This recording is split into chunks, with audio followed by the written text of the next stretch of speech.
യാത്രക്കാർക്ക് ഭീഷണിയായ മരം മുറിച്ചു നീക്കിയതോടെ ചെറുപുഴ കോലുവള്ളി കമ്പിപ്പാലം വീണ്ടും തുറന്നു. കനത്ത മഴയിൽ തേജസ്വിനി പുഴയരികിലെ കൂറ്റൻ മരം കടപുഴകി അപകടാവസ്ഥയിലായതിനെ തുടർന്നാണ് കഴിഞ്ഞ ദിവസം പാലം താൽക്കാലികമായി അടച്ചത്. കടപുഴകിയ മരം പാലത്തിന് മുകളിലേക്ക് വീഴാൻ സാധ്യതയുണ്ടായതിനെ തുടർന്നാണ് സുരക്ഷാ മുൻകരുതലായി പാലം അടച്ചിട്ടത്. ഈസ്റ്റ് എളേരി ഗ്രാമപഞ്ചായത്തിലെ മുനേംകുന്ന് ഭാഗത്തുള്ളവർക്ക് കണ്ണൂർ ജില്ലയിലെ കോലുവള്ളി ഭാഗത്തേക്ക് കടക്കുന്നതിനുള്ള ഏക യാത്രാമാർഗമായിരുന്നു കോലുവള്ളി കമ്പിപ്പാലം.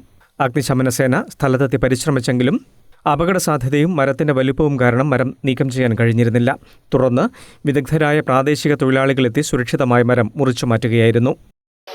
കഴിഞ്ഞ ദിവസത്തെ ശക്തമായിട്ടുള്ള കാറ്റിലും മഴയിലും വള്ളിപ്പടർപ്പുകളിൽ തൂങ്ങിക്കിടക്കുകയായിരുന്ന മരം ക്രെയിൻ കൊണ്ടുവന്ന് മുറിച്ചു മാറ്റാനുള്ള ശ്രമം നടത്തിയെങ്കിലും സാധിച്ചിട്ടില്ല.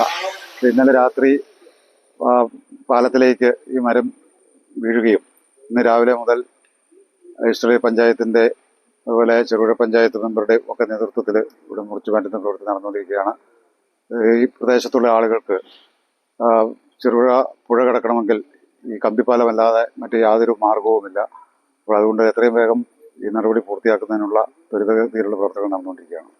ഈസ്റ്റ് എളേരി ഗ്രാമപഞ്ചായത്ത് president Mercy Mani, vice president Joseph Mutholi, panchayat അംഗങ്ങൾ തുടങ്ങിയവർ സ്ഥലം സന്ദർശിച്ചു. News bureau, Cherupuzha.